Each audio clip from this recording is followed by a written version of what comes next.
నమస్తే. వైఎస్ఆర్‌సీపీలో అసంతృప్తి సెగ అనేది ఇంకా తగ్గడం లేదు. రోజుకొక ఎమ్మెల్యే, రోజుకొక నాయకుడు బయటకొచ్చి వారి యొక్క బాధని బయటికి చెప్తున్నటువంటి పరిస్థితి. అదే కోవలో తాజాగా మరొక వైఎస్ఆర్‌సీపీ ఎమ్మెల్యే తిరువూరుకి సంబంధించినటువంటి ఆయన రక్షణానిధి బయటకొచ్చారు. ఆయన ఆవేదనను బయటపెట్టారు. ముఖ్యంగా పార్టీలో ఎలాంటి విలువ లేదు.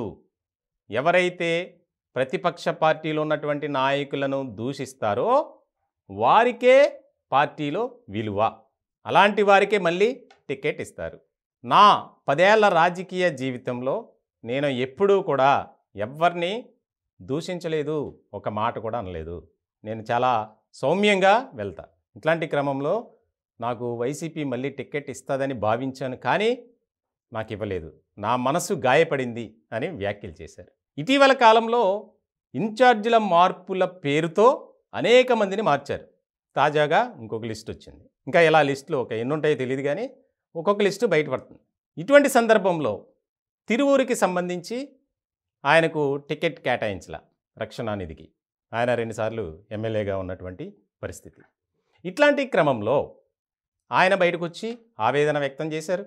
ముఖ్యంగా నేను ఖచ్చితంగా పోటీ చేస్తా, అయితే ఏ పార్టీ నుంచి, ఏ నియోజకవర్గం నుంచి అనేది త్వరలోనే చెబుతా అనేది కీలకంగా మారినటువంటి అంశం.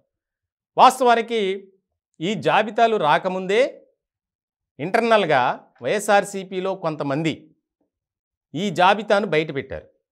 అంటే ఎవరెవరికి ఈసారి టికెట్ ఇవ్వడం లేదు అనే దాని మీద.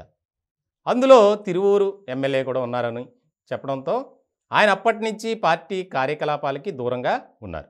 ఎవరి ప్రయత్నాలు వాళ్ళు చేసుకున్నారు, కానీ ఆయన మాత్రం సైలెంట్గా ఉన్నారు. ఇప్పుడు తాజాగా వచ్చినటువంటి లిస్టులో లేదు కాబట్టి ఆయన బయటకు వచ్చినటువంటి పరిస్థితి. ఆయన సన్నిహితులతోనూ అలాగే ఆయన అనుచరులతో ఒక చిన్న సమావేశాన్ని ఏర్పాటు చేసుకొని చాలా ఆవేదన భరితంగా మాట్లాడారట. పార్టీలో నేను ఏది ఆశించలేదు, నియోజకవర్గంలో ప్రజల కోసమే పనిచేశా. వైఎస్ఆర్‌సీపీకి సంబంధించినటువంటి ఏ కార్యక్రమం అయినా నేను సొంతంగా నా ఖర్చు పెట్టుకొని నేను వెళ్ళేవాడిని, దానికి సంబంధించి చేసేవాడిని. అయినా కూడా నాకు విలువ లేదు. పార్టీలో ముఖ్యంగా నోటుకొచ్చినట్టు మాట్లాడటం, బూతులు తిట్టడం, దూషించడం ఇవి నాకు రాదు, కాబట్టి నాకు టికెట్ దక్కలేదు అనేది చాలా కీలకంగా మారింది. అంటే రక్షణానిధి ఆయన ఒక్కడనే కాదు, చాలామంది ఇదే భావన వ్యక్తం చేశారు. ఇట్లాంటి క్రమంలో చాలా కీలకంగా మారినటువంటి అంశంగా చెప్పుకోవాలి. వాస్తవానికి 4 జాబితాల్లో కూడా ఎక్కువగా మార్చిన స్థానాలు రిజర్వ్ స్థానాలు.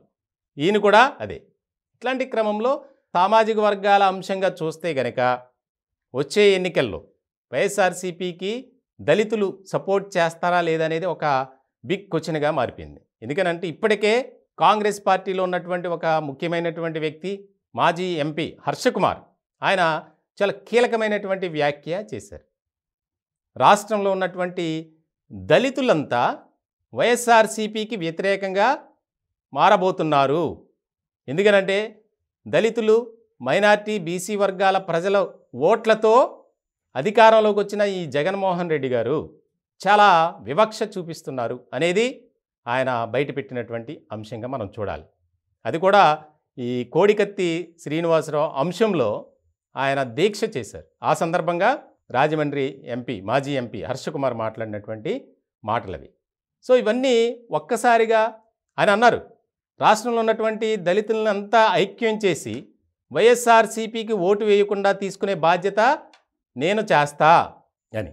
ఇప్పుడు తాజాగా ఈ రిజర్వ్డ్ స్థానాలకు సంబంధించినటువంటి సిట్టింగ్ ఎమ్మెల్యేలు చేస్తున్న వ్యాఖ్యలు, హర్షకుమార్ మాట్లాడినటువంటి మాటలు ఎక్కడో ఒక కనెక్షన్ అయితే ఉంది. ఖచ్చితంగా 2024 ఎన్నికల్లో వైఎస్ఆర్‌సీపీకి ఒక రకమైనటువంటి ఎదురుగాలి వీయబోతుంది దళితుల నుంచి అనేది బాగా చర్చ జరుగుతుంది రాజకీయ వర్గాల్లో.